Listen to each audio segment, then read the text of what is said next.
Sa kauna-unahang pagkakataon sa kasaysayan ng sports sa Pilipinas, 2 gintong medalya ang nakuha ng bansa sa isang Olympics. Mula yan kay Carlos Yulo sa kanyang paglaban sa men's artistic gymnastics. Pinakabago rito ang nakuha niyang ginto kagabi sa finals ng men's vault. Nakakuha ng average score na 15.116 si Carlos sa loob lamang ng 2 attempts. 15.433 ang nakuha niya sa unang talon habang 14.8 sa kanyang ikalawa. Bago yan, naunang nakuha ni Carlos ang gold medal sa finals ng men's floor exercise. 15 points ang kanyang score doon na tumalo sa defending gold medalist ng event mula sa Israel. Sa pagkapanalo ni Carlos, 3 na ang gintong medalya sa kasaysayan ng bansa sa Olympics. Unang nakuha yan ni Heidelin Diaz sa weightlifting noong Tokyo 2020 Olympics.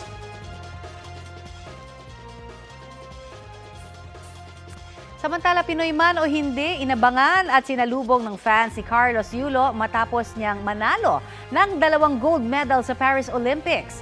At mula po sa Paris, France, balitang hatid ni JP Soriano. Napasugod sa Bercy Arena ang venue kung saan ginawa ang finals ng artistic gymnastics sa vault ang mga fans, at sila nga po ay may bitbit na mga watawat ng Pilipinas, mga cellphone para masulyapan ang 2-time Olympic gold medalist na itinuturing na ngayon mga kapuso na pinakamatagumpay na atletang Pilipino sa ngayon. Tumagal ng halos 1 oras yung pananatili ni Kaloy sa labas ng Bercy Arena, at lahat ng Pilipino at maging French at foreigner sports fans ay nakapagpa-picture po sa kanya. Simple lang naglakad itong si Kaloy. Pagkatapos nito ay pinuntahan niya ang kanyang girlfriend na si Chloe, na madalas din niya nababanggit sa kanyang mga panayam na naghihintay na pala sa kanya sa kabilang bahagi ng arena. Dito isang matamis na halik at yakap ang ibinigay ni Chloe kay Kaloy. Ayon sa ating 2-time Olympic gold medalist, relax na raw siya sa men's vault finals at pumasok sa arena na punong-puno na raw ng pasasalamat sa Diyos sa ipinagkaloob sa kanya at sa bansa na 2 gold medal. Muli niyang inaalay ang 2 gintong medalya sa Pilipinas at nagpaabot din po ng pagbati sa Pilipinong atletang lalaban ngayong araw at sa mga susunod na araw sa medal matches gaya ni EJ Obiena, Nesty Petesio, Ira Villegas at mga weightlifters. Wish ko lang na safe and magandang performance para sa kanila. I know that they can do it na. Have fun po. Napaghirapan na natin yung mga practice. Pakita natin kung ano yung kaya natin gawin. Nagpaabot din po ng pagbati si Kaloy sa kanyang ama at mga kapatid na nakausap ng GMA Integrated News at sinabing I love you din. Mahal na mahal ko yung dati ko. Grabe yung suporta ng binibigay din nun. Yung grabe. Wala akong masabi na thank you sa suporta pa. Mahal na mahal kita. Ayon nga kay Kaloy, siya po ay handa na pong munang magpahinga ng ilang araw, mag-relax. Pupunta raw sila ng Disneyland kasama si Chloe at may mga plano rin sa kanya ang Philippine Olympic Committee. Mula rito sa Paris, France at bilang bahagi ng Philippine Olympic Committee Media, ako po si JP Soriano. At dahil po sa panalong yan ni Carlos Yulo, umangat sa medal tally ng 2024 Paris Olympics ang Pilipinas. As of 9 a.m. ngayong araw, ika-21 na ang Pilipinas sa rankings. Kadikit natin ang Azerbaijan at Serbia na meron na ding tig 2 gold medals. Nangunguna naman ang USA na merong 71 total medals. 19 dyan ay gold, tig 26 naman ang silver at bronze. Sumusunod sa kanila ang China, France, Australia at Great Britain.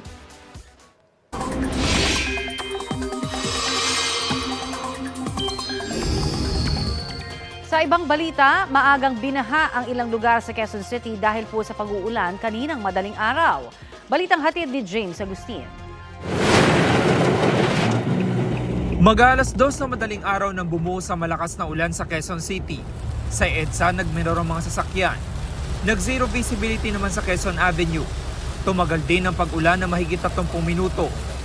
Gutter deep ang baha sa Quezon Avenue malapit sa kanto ng Biak na Bato Street, sa bungad ng Banawe Street, Itinulak na lang ng isang lalaki ang kanyang motorsiklo. Sa pagtaas ng tubig, nagsilutangan ng mga basura sa bahaging ito ng Enes Amoranto Street. Tumambad din ang sandamakmak na basura sa Maria Clara Street. May baha rin sa Enes Amoranto Street, corner Santo Domingo Avenue. Maging sa bahagi ng Timog Avenue malapit sa kanto ng Scout Tobias Street. Sa Mother Ignacia Avenue, pinagtulungan ng dalawang lalaki na itulak ang kotse na tumirik sa baha. Nagminor din ang mga sasakyan dumaraan sa EDSA Pitwasan Underpass dahil sa gutter deep na baha. James Agustin nagbabalita para sa GMA Integrated News. 74 na babae ang sinagip mula sa isang KTV bar sa Quezon City. Kasunod yan ang umano'y malalaswang pagpapasayaw sa ilang biktima sa entablado. Balitang hatid ni James Agustin. Kuha ang surveillance video na ito sa loob ng isang KTV bar sa Cubao, Quezon City. Kita ang isang babae na nagsasayaw sa entablado na walang saplot. Nang makuha ang hudyat, sinalakay ng Quezon City Police District ang bar. Inabutan ng mga babae sa loob ng isang kwarto. Pulis kami pulis. May natanggap na information na sa bar na itong pinuntahan namin ay may naguhubad daw po. Upon surveillance, so ayun nga po, nakita na meron talaga. Umabot sa 74 na babae ang sinagip ng District Women and Children Concern Section ng QCPD. Ang pinakabata edad 18 taong gulang. Isinailalim sila sa profiling bago itinurn over sa Social Services Development Department o SSDD. Inaresto naman ng pulisya ang 6 na empleyado ng bar, kabilang ang ilang operations manager. Ang mga modus lang po nila is kung maghubad ang isang babae ay dinadagdagan nila ang tip ng mga nanonood. Yung nagkakagusto. At the same time, pag nagustuhan ka ng isang customer, kasi pag ganyan, iti-table ka nila.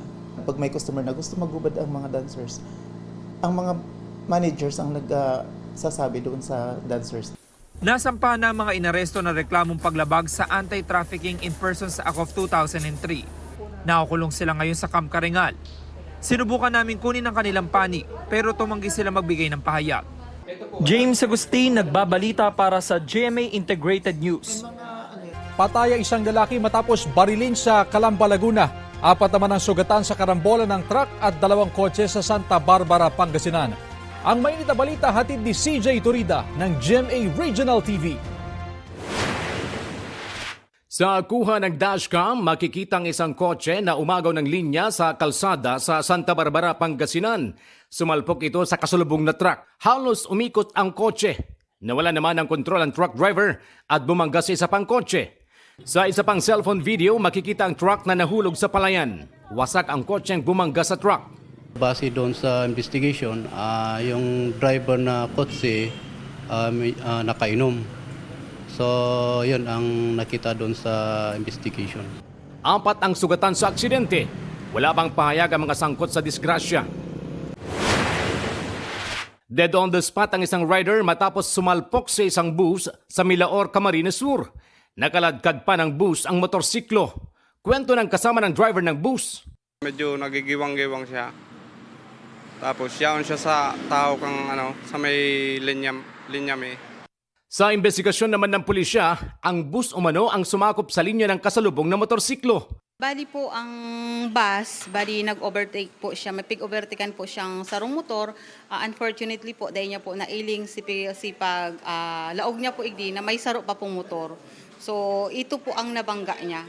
Wala namang nasaktan sa mga sakay ng bus. Nasa kustodiya na ng Milaor Police ang driver ng bus na tumanggi nang magbigay ng pahayag. Binaril ng malapitan sa mukha ang 29 anyos na lalaking yan sa isang basketball court sa Calamba, Laguna. Ayon sa pulisya, sakay ng motorsiklo ang mga salarin batay sa nakunan ng CCTV. Balot po hindi nagtanggal ng helmet, may jacket pa, and then wala halos pagkakakalinan yung motor. Isa sa mga iniimbestigang motibo sa krimen ang personal na galit sa biktima. Mayroon daw noong nakaalitan ng biktima. Noong 2020, siya ay biktima rin ng pamamaril.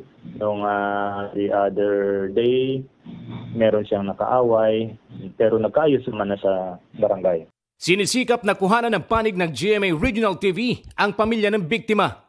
Tinutugis na ang mga suspect. CJ Torida ng GMA Regional TV, nagbabalita para sa GMA Integrated News.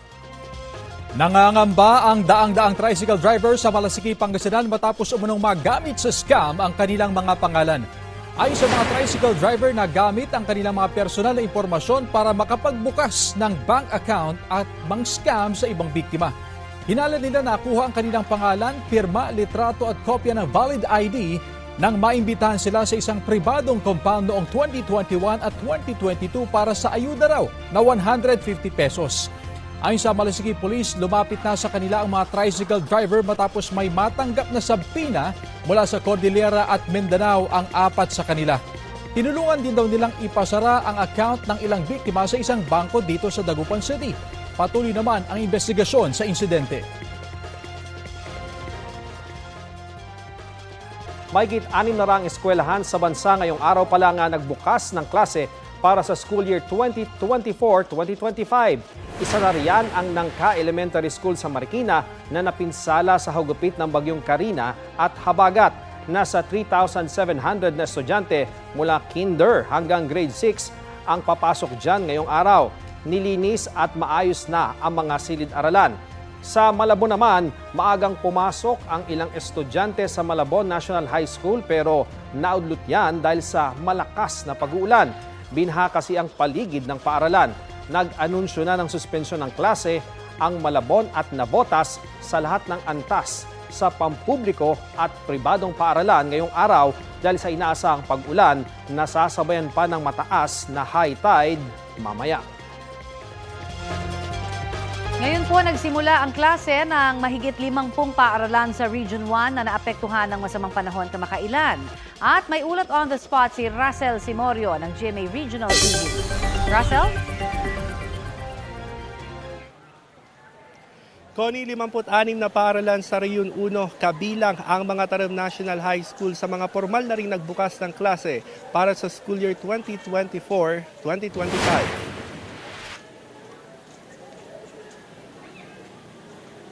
Maagang nagsidatingan sa mga Tarim National High School ang mga estudyante para sa unang araw ng kanilang klase. Kompleto sa uniform ang mga estudyante na dumalo rin sa flag raising ceremony. Ayon sa pamunuan ng paaralan, kahuhupa ng baha sa maraming silid-aralan na dulot ng pag-apaw ng katabing ilog dahil sa mga nagdaang pag-ulan. Nitong weekend, humabol sa paglilinis ang mga guro sa mga silid-aralan. Mahigit 5,000 na estudyante ang inaasahang magbabalik eskwela ngayong araw. Tumaas umano ang enrollment rate mula grade 7 hanggang senior high school. Halimbawa sa grade 7 mula sa 680 na bilang ng mga estudyante noong nakaraang school year, meron na ngayong 982 students. Kabilang naman sa mga paaralan sa Rehiyon 1 na ngayon pa lang nagbukas ng klase ang San Joaquin Elementary School sa La Union at Rodolfo Fariñas Jr. National High School sa Lawag City. Connie, sabi naman ng mga Tarim National High School Principal na si Ginang Elvira Viray, magpapatupad naman ng make-up classes para mapunan yung mga naantalang araw na pagsisimula ng klase. Ang problema lang sa ngayon, ito nga ang kakulangan ng guro. Pero nag-request na ang pamunuan ng paaralan sa DepEd Regional Office 1 para sa dagdag na 12 guro para sa senior high school. Yan muna ang latest mula rito sa mga Tarim, Pangasinan. Balik sa iyo, Connie. Maraming salamat, Russell Simorio ng GMA Regional TV. Good news naman sa mga motorista ngayong pong linggo. May rollback simula bukas sa mga produktong petrolyo. Sa anunsyo ng Sea Oil at Clean Fuel, may tapya sa kada litro ng diesel na 20 centavos. 10 centavos naman para sa diesel. Meron din pong bawas presyo ang Sea Oil sa kerosene na 45 centavos ang kada litro. Wala pang anunsyo ang ibang kumpanya ng langis.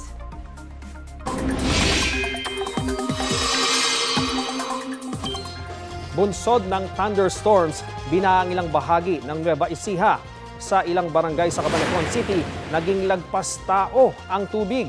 Libo-libong residente ang apektado na karamihan ay nananatili lamang sa kani-kanilang tirahan. Ang ilang nailikas o ilang inilikas ng Cabanatuan City RRMC. Agam-agam naman po ng mga residente, ang pagbaha ay resulta ng pagpapakawala ng tubig ng Pantabangan Dam o kaya may nasirang dike. Itinanggi naman yan ng National Irrigation Administration Upper Pampanga River Integrated Irrigation System. Malayo pa umano sa spilling level ang tubig sa Pantabangan Dam. Ngayong araw, hanging habagat at local thunderstorms pa rin ang magpapaulan sa iba't ibang bahagi ng bansa. Ang habagat, apektado ang ilang panig ng Central at Southern Luzon, buong Visayas at Mindanao ayon sa Pag-asa. Mga thunderstorm naman sa nalalabing bahagi ng bansa. May isang low pressure area po ang kasalukuyang binabantayan sa loob ng Philippine Area of Responsibility na mataan yan 1,090 kilometers east-northeast ng extreme northern Luzon. Sa ngayon, mababa ang tsansa ng nasabing LPA na maging bagyo, wala ritong epekto sa lagay ng ating panahon. As of 4 a.m., may isa pang namumuong sama ng panahon sa labas ng Philippine Area of Responsibility. Sa ngayon, kumpol ito ng mga ulap o cloud cluster na posibleng maging sama ng panahon. Halos buong bansa kasama ang Metro Manila ay may mataas na tsansa ng ulan sa mga susunod na oras base sa rainfall forecast ng Metra Weather. Posible ang heavy to intense rains sa ilang lugar na maaring magdulot ng baha o landslide. Kaugnay po ng maulang panahon na nararanasan dito sa Metro Manila at iba pang panig ng bansa, kausapin na po natin si Pag-asa Weather Specialist Alzar Aurelio. Magandang umaga at welcome sa Balitang Hali. Si Connie Season po ito. Magandang umaga po sa inyo, Ms. Connie Season, sa lahat ng taga-subaybay. Opo, ano ho ba yung dahilan ng pag-uulan na nararanasan po natin dito sa Metro Manila at iba pang panig po ng bansa? Opo, dulot po yan ng southwest monsoon o tinatawag nating habagat na kung saan naapektuhan po ang malaking bahagi po ng ating bansa. Kaya pa nakaranas po tayo ng pag-ulan ng kaninang madaling araw. I see. Pero yung mga sinasabi hong lokasyon kaya nitong dalawang low pressure area na binabantayan po natin, malapit na ba? Well, yung isang low pressure area na nasa 1,090 kilometers east-northeast ng extreme northern Luzon, ay wala pang epekto sa ating bansa dahil napakalayo nito. Opo. Yung isang possible na low pressure area, sa ngayon, kumpulan ng kaulapan, pero binabantayan natin na posibleng mabuong LPA na sa labas ng pan. Okay, pero pwede rin ho ba itong maging bagyo pa, itong mga LPA na ito kaya? Itong LPA na sa loob ng PER, mababa ang chance na maging bagyo as of today, sa base sa ating mga nakaalap ng data. Well, itong isang pangalawa na possible na maging LPA, titingnan ho natin. Mm-hmm. At possible din na lumakas ito dahil sa dagat ito. So sa ngayon, kumpulan ng kaulapan, binabantayan natin ito at inatin natin mga data na para sa itong kumpulan ng kaulapan na possible na LPA po sa labas ng pan. Sir, para sa kabatiran na rin ho ng ating mga manonood, normal ba itong nakikita ho natin na parang dumadalas na nagsasabay po yung mga LPA, no? Low pressure area po na namumuo sa ating bansa? Normal yan, lalo na pag panahon ng rainy season. So nagkakaroon tayo ng mga dalawang low pressure area o yung naranasan natin ng dalawang bagyo na sa loob ng PER. I see. At yung lakas naman po ng ulan na dulot ng habagat na asahan po natin na effect as paparating na ho itong mga LPA na ito, mas malakas ho ba ito? Sa nakita namin, moderate to heavy rains ang dulot ng habagat po yan. Hindi po yan dulot ng LPA kasi yun yung kakita sa atin yan TV screen. Itong Okay. LPA sa loob ng PAR, malayo to sa ating bansa. Mhm. So ano magpapaulan sa atin ngayon at bukas, habagat, ang ulan nito ay moderate to heavy. At itong moderate to heavy, concentrated yan sa mga kanlurang bahagi ng Central Luzon, Southern Luzon, and Visayas. Kasama na rin yung Sambuanga Peninsula. Alright, marami po salamat sa inyo pong update na ibinahagi sa amin dito sa Balitang Hali, sir. Thank you po, magandang mag. Yan po si Pag-asa Weather Specialist Alzar Aurelio. Inulan ng pagbati ang tagumpay ni Carlos Yulo sa 2024 Paris Olympics. Kabilang dyan ay ikalawang congratulatory post ni Tokyo 2020 Olympics gold medalist Heidelin Diaz. 2 Olympians at 3 Olympic gold medals in one frame na ngayon ang picture nilang dalawa. Sumaludo rin si Pangulong Bongbong Marcos sa successful Olympic journey ni Yulo, gayon din ang opisina ni Vice President Sara Duterte. Nagpaabot din ng pagbati ang Japan Embassy sa Pilipinas. Sa Japan po nag-train ng maraming taon si Yulo. Bata pa lamang nakitaan na ang Olympic gold medalist na si Carlos Yulo ng potensyal sa gymnastics. Kaya ang kanyang tatay na isa po sa mga unang nakakita sa kanyang determinasyon, may mensahe para sa tagumpay ng anak. Balitang hatid ni Von Aquino. Sa simpleng pagtumbling sa isang playground sa Maynila, nagsimula ang mahaba ngunit matagumpay na gymnastics journey ni Carlos Yulo. Then one time po, may lumapit po sa amin yung gymnast po siya. Sinabi niya sa amin na ba't hindi kayo sumali ng gymnastics. Matapos dumaan sa tryouts, nagsimula siyang mag-training sa edad na 7. Hanggang sumali at nanalo sa iba't ibang local gymnastics competitions, lalo na ang palarong pambansa. Sa edad na 13, sinanay siya ng Japanese coach na si Monehiro Kugimiya at lumipad papuntang Japan para mag-ensayo. Noong 2019, siya ang naging unang Filipino gymnast na nagkampiyon sa 2019 World Artistic Gymnastics Championship sa Germany at nakadalawang gintong medalya sa 30th Southeast Asian Games. Ilan lang yan sa mga nauwing medalya ni Carlos mula sa iba't ibang international gymnastics competition. Sabi noon ni Yulo, Hindi po ako nag-aim ng medals sa lahat po ng competition po. Ang in-aim ko po yung mabigay ko po yung best performance ko po. sa Tokyo Olympics hindi pinalad na maka-podium finish si Yulo, pero sadyang itinadhana para sa kanya ang tagumpay sa Paris Olympics. Ang ama ni Carlos, magkahalong kaba at saya ang ramdam sa pagsalang ng anak sa men's floor exercise. Masaya po na kabado. Nakakaba rin po manood kasi minsan talaga pag tumitira talaga kailangan pagdarasal mo stick landing Talagang sa kanya talaga yung laban Nakita raw noon pa man ni Mark Andrew ang determinasyon ng anak sa gymnastics. Lubos din siyang nagpapasalamat sa Japanese coach ni Yulo na si Kugimiya na tumulong sa kanyang makapag-training sa Japan. Malaki po kasi utang na loob namin kay Coach Mune. Salamat po na kilala namin siya. Kundi dahil sa kanya, hindi uubog yung galing ni Kaloy sa kanya. Salamat po, Coach Mune. Arigatou gozaimasu. Proud din ang dalawang kapatid ni Carlos na sumusunod na sa yapak ng kanilang kuya bilang gymnasts. Ang galing mo kuya, believe na believe ako sa'yo. Alam ko naman na kaya mo yan. Yun lang, pero na proud po ako sa'yo. Congrats kuya, proud na proud kami sa'yo, sobra. Tatay ko, Mark Andrew, love you. Congrats nak, love you too. Sana mag-usap-usap tayong family. Matapos na yung natin. Hindi naman masyadong problema na hindi naman totoo. Sana mag-usap-usap tayo, mag-banding tayo, magbalikan na lahat. God bless you and congrats na. Laban Pilipinas. Von Aquino nagbabalita para sa GMA Integrated News. From cinema viewers to online netizens, panay papuri ang natatanggap ng pelikula ni Kapuso primetime queen Marian Rivera na Balota. Heto ang latest mga mare at pare.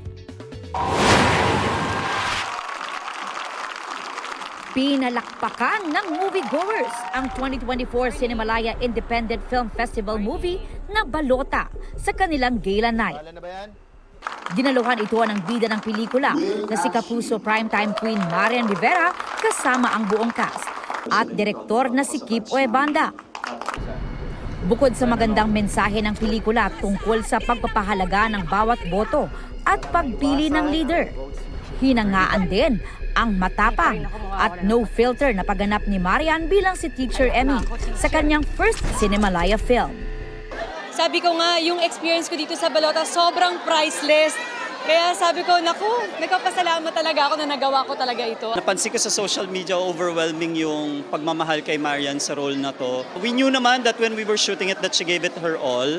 But to see people appreciate it is really something else. Especially in Cinemalaya because Cinemalaya crowd is very hard to please. nakakatuwa na alam mo yun, nafe-feel mo ulit yung vibe ng Sinimalaya, nakikita mo ulit yung mga tao na bumabalik sa sinihan para tangkilikin yung mga pelikula. And syempre, isang karangalan ang makatrabaho si Direk Kip and syempre ang nag-iisang Miss Marian Rivera. Kabilang sa mga nanood at full support kay Yan, ang mister na si Kapuso Primetime King Dingdong Dantes. Sobrang proud sa kanya tsaka sa lahat ng bubuo ng pelikula mula sa director-writer na si Direk Kip, sa buong cast at saka sa producers. Hanga ako sa katapangan ng pelikulang ito. Ang balota ay official entry ng GMA Pictures at GMA Entertainment Group sa 20th year ng Cinemalaya. Dumalo rin sa screening si GMA Network Senior Vice President Attorney Annette Gozon Valdez, GMA Entertainment Group Senior Vice President Lilibet Gira Sonable, at Executive Vice President for GMA Pictures and First Vice President for GMA Public Affairs, Nessa Valdelion. I think this movie is very timely kasi alam natin na election year next year and gusto natin ipahiwatig ng pelikulang ito ang kahalagahan ng bawat boto, kung paano natin to dapat pinoprotektahan. Naroon din si National Artist for Film and Broadcast Arts Ricky Lee, pati na ang ilang Kapuso stars and personalities. Mapapanood ang balota sa mga piling Ayala Cinemas hanggang sa August 11. Kinansila ng Cinemalaya ang scheduled screening ng GMA Public Affairs at GMA Pictures documentary na Lost sa Bungeros.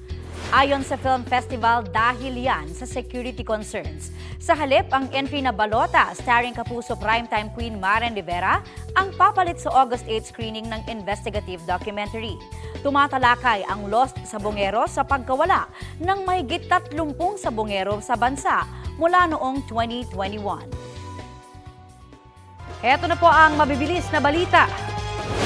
Arestado ang 3 suspect dahil sa pagnanakaw umano ng motorsiklo at panggagahasa pa raw sa babaeng umangkas nito sa Tanay Rizal. Ayon po sa mga pulis, hinarang at sapilitang kinuha ng 3 lalaki ang motor ng biktimang magkasintahan habang binabaybay ang Sampaloc Road. Iniwan ng mga suspect ang lalaking biktima sa masukal na lugar habang dinala naman ang babae sa isang abandonadong bahay at doon daw pinagsamantalahan. Agad nagsumbong ang babae pagka-uwi niya. Naaresto ang mga suspect. Ayon sa pulisya, marami nang nabiktima ang mga suspect ng carnapping. Umamin ng 3 sa pagnanakaw. Itinanggi naman ng isa ang akusasyong panggagahasa. Kasalukuyang nakadetain ang mga suspect sa Tanay Municipal Custodial Facility at nahaharap sa mga reklamong carnapping and forcible abduction with rape. Nasunog ang isang residential area sa Parañaque mag-aalas 8 kagabi. Ayon sa ulat ng Super Radyo DZDD, idineklarang fire out ang sunog matapos ang mahigit 1 oras. Walang naiulat na sugatan o nasawi sa insidente. Inaalam pa ang bilang ng mga nadamay na bahay at halaga ng pinsala. Patuloy ang mopping up operation ng mga otoridad. Tumanggi namang magbigay ng pahayag ang may-ari ng bahay na pinaghihinalaang pinagmulan ng apoy. Inalis muna sa pwesto ang ilang fire official sa Maynila kasunod ng sunog sa Binondo noong Biyernes na ikinasawi ng 11 tao. Sa ulat ng Super Radyo DZDD, nirelieve si Fire Senior Superintendent Aristotel Banyaga, gayon din ang Chief ng Manila Fire Safety Enforcement Branch na si Fire Chief Inspector Dominic Salvacion. Bahagi yan ng pagbibigay daan sa gagawing investigasyon ayon sa Bureau of Fire Protection NCR. Natukoy na ang pagkakakilanlan ng lahat ng 11 nasawi. Ang mga naulila, inabotan ng pagkain, tulong pinansyal at transportation transportation assistance ng Manila Department of Social Welfare. Sagot din daw ng Manila LGU ang pagpapakremate ng mga labi. Nagbabala ang Philippine National Police na kakasuhan ang sinumang tumutulong para hindi maaresto si suspended Bamban Tarlac Mayor Alice Guo.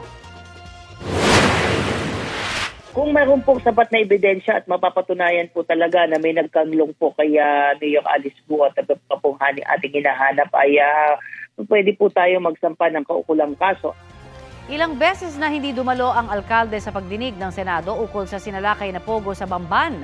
Sa impormasyon mula sa Department of Justice, nasa bansa pa si Guo.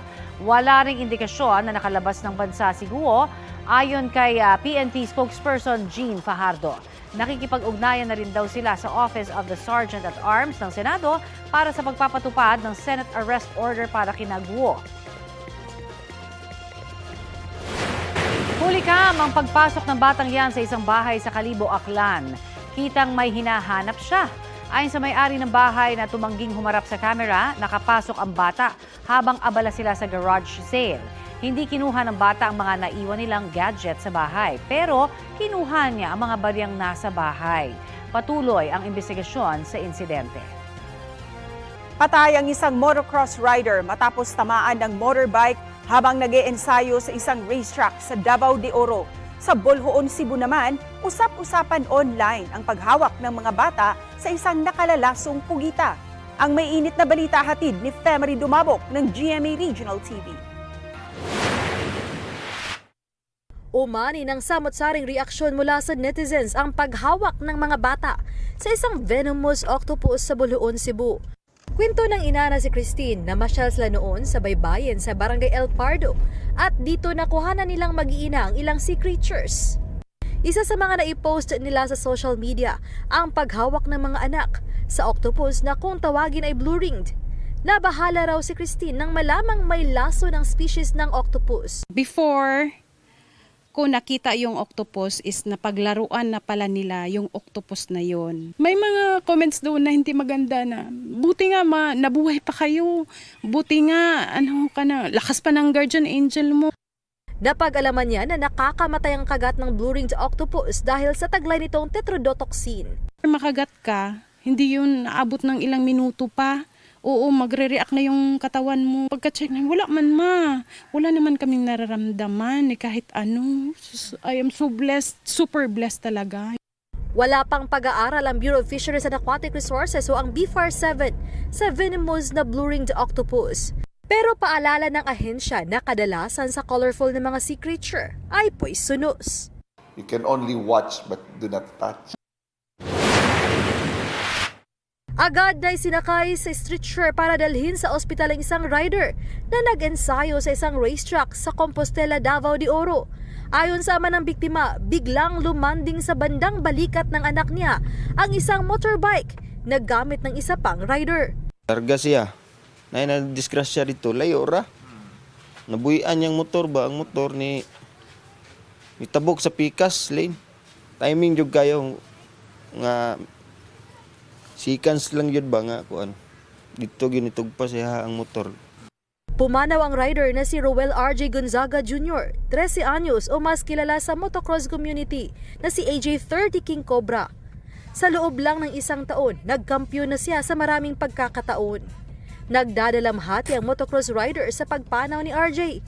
Nakikipagtulungan na raw sa pamilya ni RJ ang rider nang tumamang motorbike sa kanya. Pati na rin ang organizer ng motocross competition para tumulong sa burol at libing at iba pang kinakailangan ng naiwang pamilya. Femery Dumabok ng GMA Regional TV, nagbabalita para sa GMA Integrated News. Arestado ang isang babaeng 60 taong gulang dahil sa pagbebenta ng iligal na droga sa Cebu City. Sa isinagawang operasyon ng mga pulis, naaktuhan ang sospek sa kanyang tindahan sa gilid ng kalsada sa Barangay San Roque. Nakuha sa kanya ang 24 na pakete ng umano'y shabu na nagkakahalaga ng tinatayang 10 hanggang 15,000 piso. Kabilang sa kanyang mga parokyano ang mga tsuper ng mga jeep at taxi. Umamin sa krimen ang sospek. Galing daw sa isang kulungan ang kanyang supply. Mahaharap siya sa reklamong paglabag sa Comprehensive Dangerous Drugs Act. Hindi pa man nakakauwi ng Pilipinas, naghihintay na ang patong-patong na premyo para kay Paris Olympic gold medalist Carlos Yulo.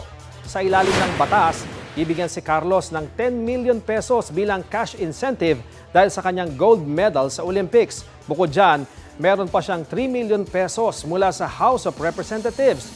Hindi lang pera ang kanyang matatanggap dahil makakakuha rin siya ng Olympic Gold Medal of Valor mula sa Philippine Sports Commission. Meron din siyang house and lot mula sa Philippine Olympic Committee. Isang property development company naman ang magbibigay din kay Carlos ng condominium unit sa Taguig na may halagang 24 million pesos. tax-free po ang mga papremyo batay sa Republic Act 7549. Secured na ang 2 dagdag na medalya ng Pilipinas sa 2024 Paris Olympics na magmumula sa ating Pinoy boxers. Wagi si Nesty Petesio sa quarterfinals ng Women's 57 kg division kontra sa pambato ng China via unanimous decision. 3-2 score win naman para kay Ira Villegas sa Women's 50 kg category laban sa pambato ng France. May tsansa pang makagold sina Petesio at Villegas pero tiyak nang mag-uuwi sila ng bronze. Silver naman ang guaranteed kung mananalo sila sa semifinals. Nabulabog ng malaking sawa ang mga residente ng isang barangay sa Jolo, Sulu.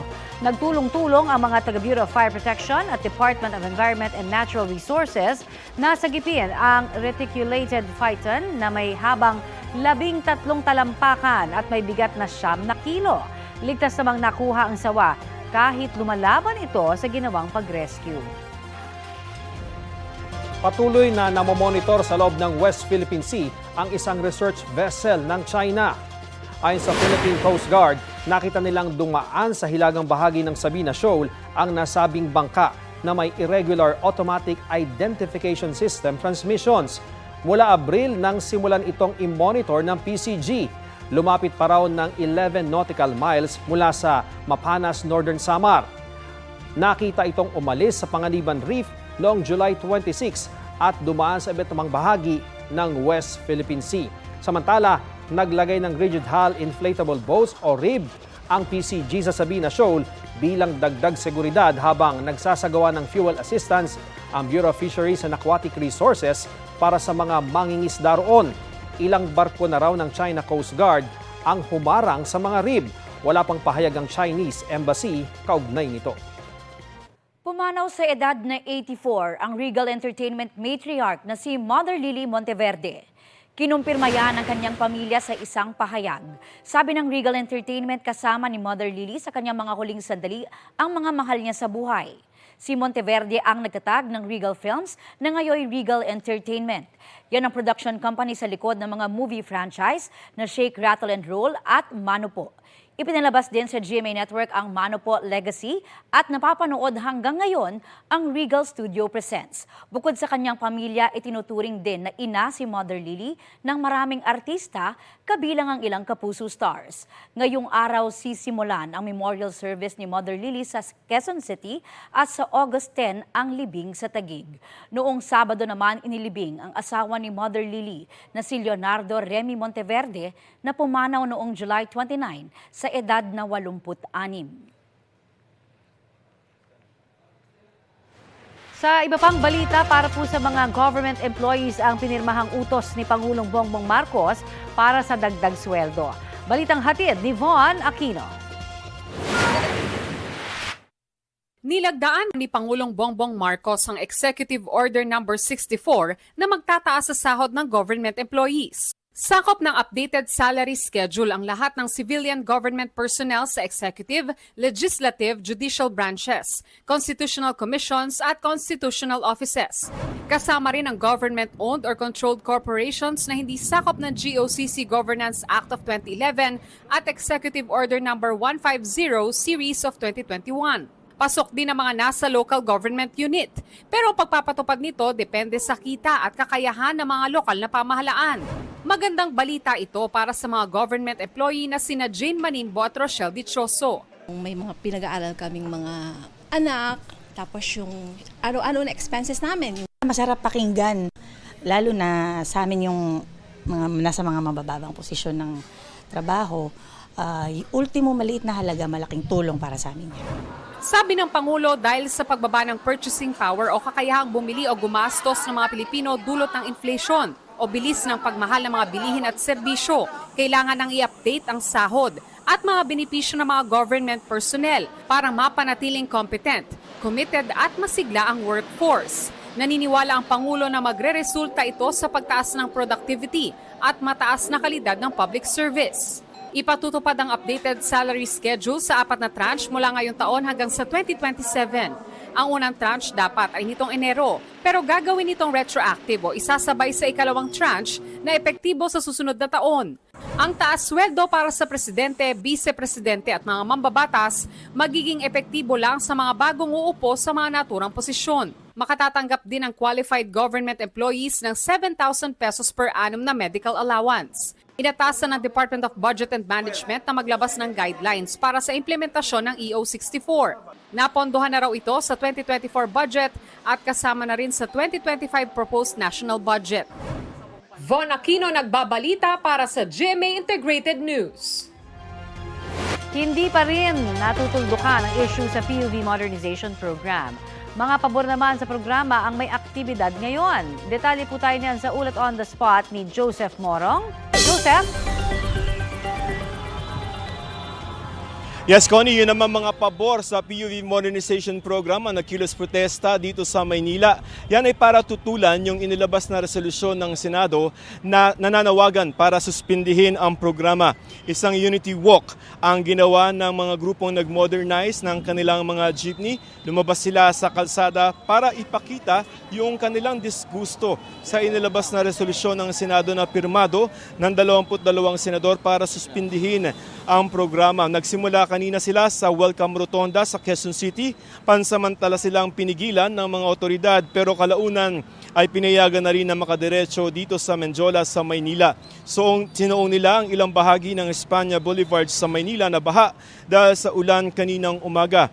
Ayon sa grupong Angat Kooperatiba at Korporasyon ng Alyansang Pilipino para sa Modernisasyon o AKAPMO, hindi raw patas ang ipinalabas na resolusyon ng Senado dahil sumunod naman sila sa gusto ng gobyerno. 83% na raw sila ng mga pampublikong sasakyan sa buong bansa na nag-consolidate. Pero ayon sa Senado ay gusto lamang nilang suspindihin muna ang ilang bahagi ng programa tulad ng supply, financial package at route rationalization. Connie, kanina sa kilos protesta dito sa Maynila na katatapos-tapos lamang ay dumating mismo itong si LTFRB o si Land Transportation Franchising Regulatory Board Chairman Attorney Chofalo Guadis III para makiisa sa kilos protesta. Ayon kay Guadis ay nakausap na ng Pangulo si Secretary Bautista, si Transportation Secretary Bautista at sinabi umano ng Pangulo na tuloy ang programa. Narito ang pahayag ni Attorney Guadis.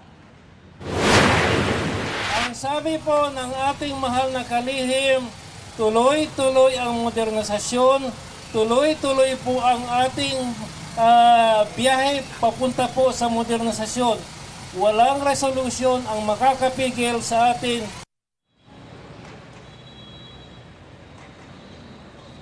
Connie, dagdag naman itong si Ed Comilla, convener nung AKAPMO na grupo, ay sana raw ay gawin na lamang batas itong PUV Modernization Program na sa kasalukuyan lamang ay department order para hindi na raw pabago-bago ang polisiya ng gobyerno tungkol dito. Ayon naman kay Atty. Guadis, nakabinbin na yan, panukalang yan sa Senado. Connie?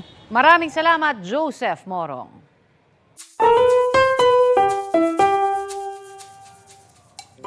Bida po natin ngayong araw ang isang mag-ama from Bacolod, Negros Occidental. Ang simpleng moment ng dalawa naging extra touching. Ang 2 taong gulang na anak kasi saksakan ng lambing.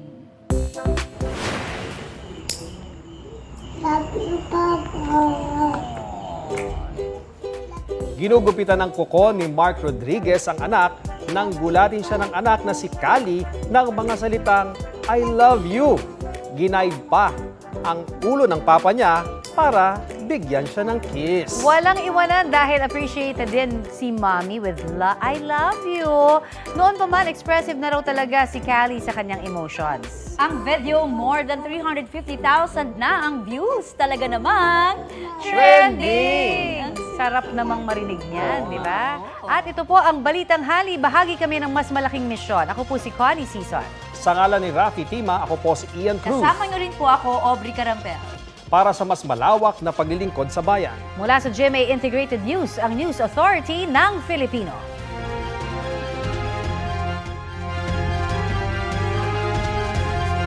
Kapuso, para sa mga maiinit na balita, mag-subscribe sa GMA Integrated News sa YouTube. Sa mga kapuso naman abroad, subaybayan nyo kami sa GMA Pinoy TV at sa www.gmanews.tv.